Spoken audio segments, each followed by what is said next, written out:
On March 13th, 2025, at 11:59 p.m. Pacific time, we have a total lunar eclipse full moon in Virgo. So you can adjust that for your local time. And yes, most of you will actually have this event happening on March 14th. But just because I'm in the Pacific time zone in the United States, I wanted to just keep it as uniform as possible. So for those of us in the Pacific and Hawaii, it's going to be happening on March 13th. But for the rest of the world, it's going to be happening on March 14th.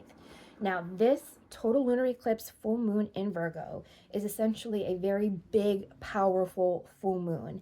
And because we have the eclipse axis switching from Aries Libra to Pisces-Virgo, with the South Node in particular in Virgo, this full moon is really helping us let go of things that are no longer in line with our highest good on a personal level and a collective level.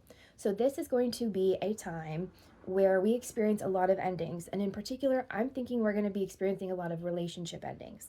Now, this can be very difficult to deal with because especially if we're not prepared to let go of a relationship in our life, if we're not ready for an ending, if it feels very abrupt, or maybe our heart just doesn't want to let go, it can be extremely challenging. But again, eclipses are connected to fated karmic events.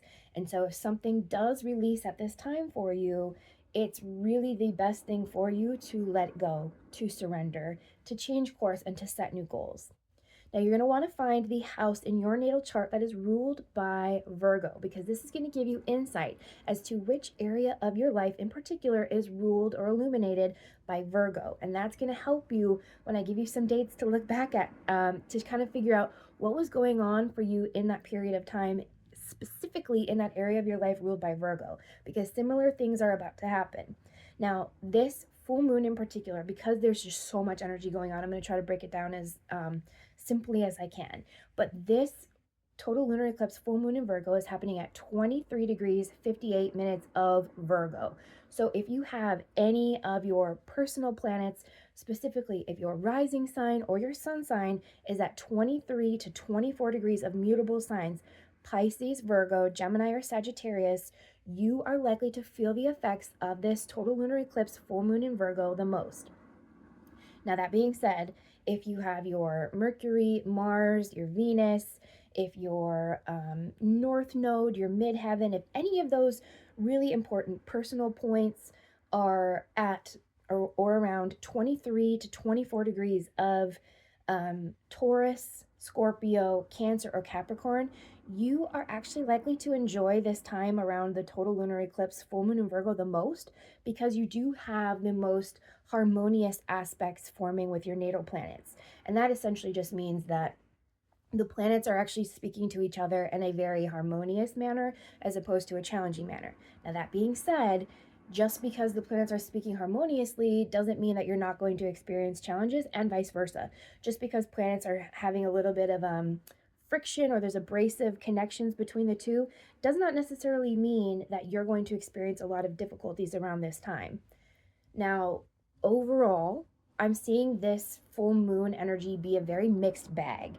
I'm seeing a lot of us really struggle with confrontation and aggression, and so much so that we really need to redirect our energy inwards, spend time alone. So if you really find yourself feeling depressed, if you find yourself just feeling very glum, maybe you have a very sharp tongue, you find yourself lashing out at friends, colleagues, romantic partners, take some time to just kind of go inward. If you haven't already, start a physical exercise routine. Virgo is the natural ruler of the sixth house, which is all about our physical body. And remember, we're activating that eclipse axis of the Pisces-Virgo axis, which is all about service, actually. But Pisces is all about our mental health, whereas Virgo is all about the physical health. And I'm really seeing that this is going to be a time where our physical health and mental health are really going to be game changers. So if you are someone who is sitting there watching the news, just falling into a depressive fog, you feeling very hopeless, just very glum, first of all, turn the TV off, turn the news off.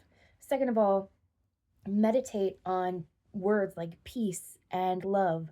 Go for a walk, declutter your home, declutter your closet, let go of relationships, addictions, habits that do not support your greatest good. Because again, I'm seeing that this year there's so many outer planets changing that if you are not physically healthy, if you are not mentally healthy, it is going to be extremely tough as this year continues on for you. For the other half of us who are maybe not necessarily going to be as depressed or feeling glum, this is going to be an amazing time to socialize. You're going to feel incredibly charismatic and charming. If you are someone who's dating, you might actually have the courage to ask somebody out that you didn't necessarily have the courage before. There's almost this self-confidence that's surging within some of us at this time, and we might actually have the opportunity to go back and ask somebody out that we were too afraid to do so before. Or perhaps we may have a chance to study something like astrology, or because Pisces, remember, doesn't really have a lot of limits, it likes to go into the deep. And even though this is a Virgo full moon, we're being pushed in the direction of Pisces.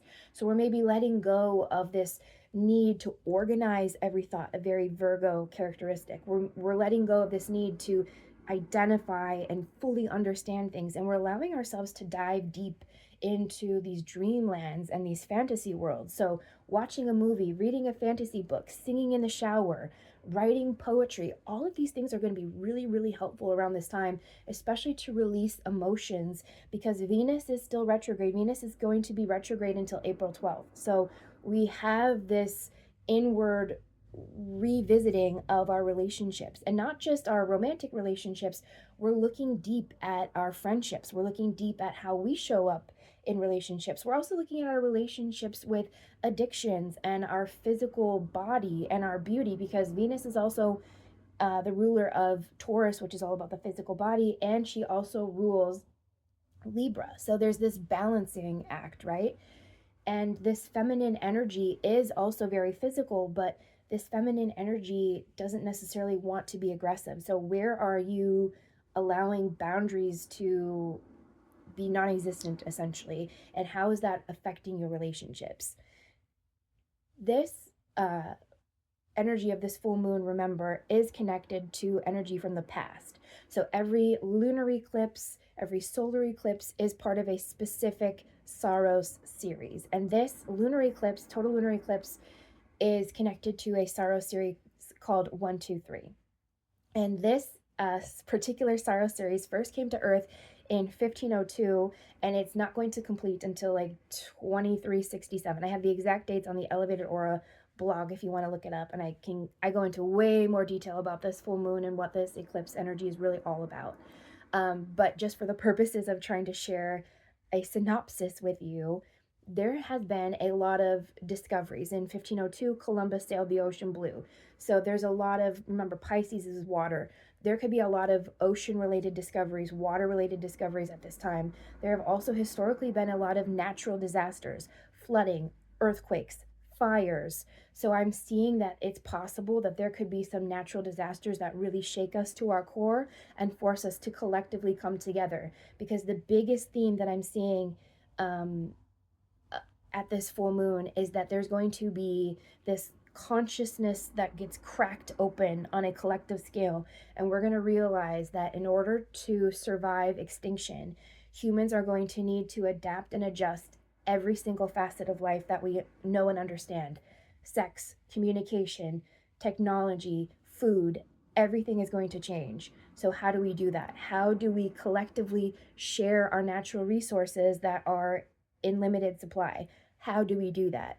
There are going to be leaders that are coming forward and sharing ideas, and there's going to be this cracking open of what we believe is possible.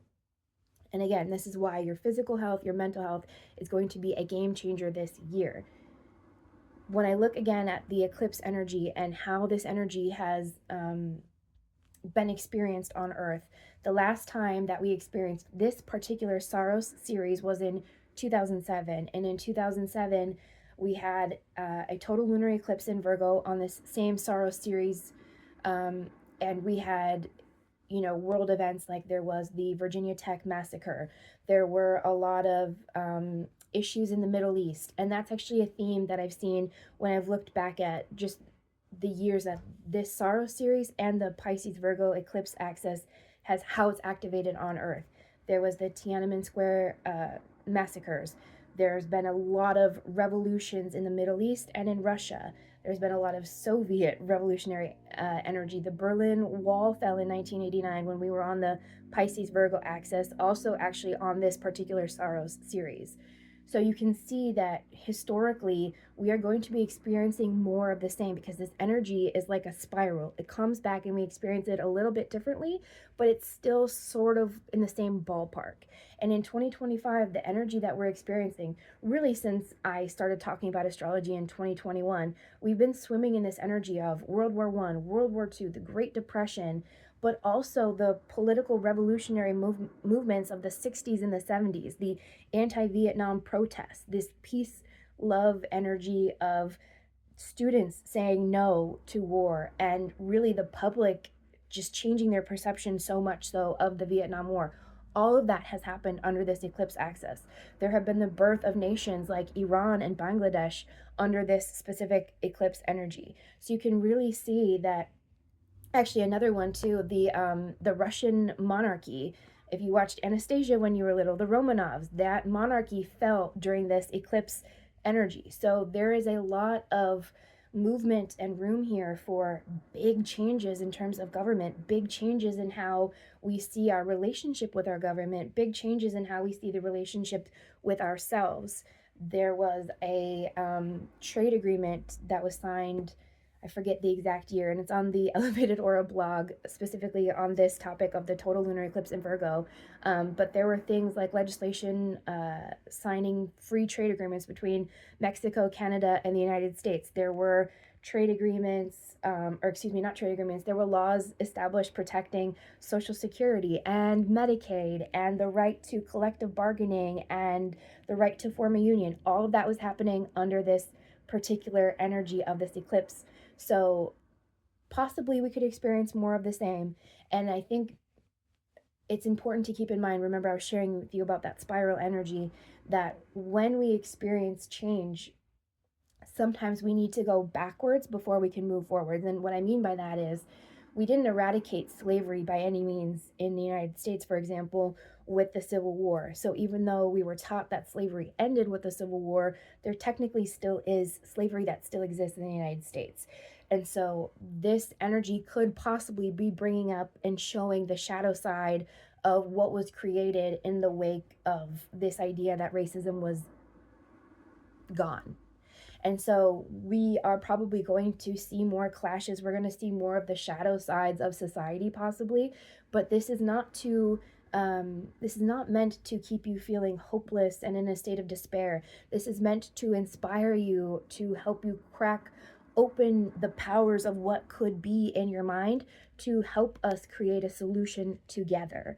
So if you have a possible idea for a solution, let's put that in the comments below. Let's create this community together where we can really change the world for the better together. Now, if you want a more personalized forecast, you can look at past posts that I have about this specific energy. I have some picture posts where you can stop and really look at the dates and the energy a little bit more in depth. And like I said, I really go in detail on the Elevated Aura blog on this, so that you can really have a really crystal clear understanding of how this energy may pop up in your life. But if you really do want a personalized forecast or reading, you can schedule that at elevatedaura.com.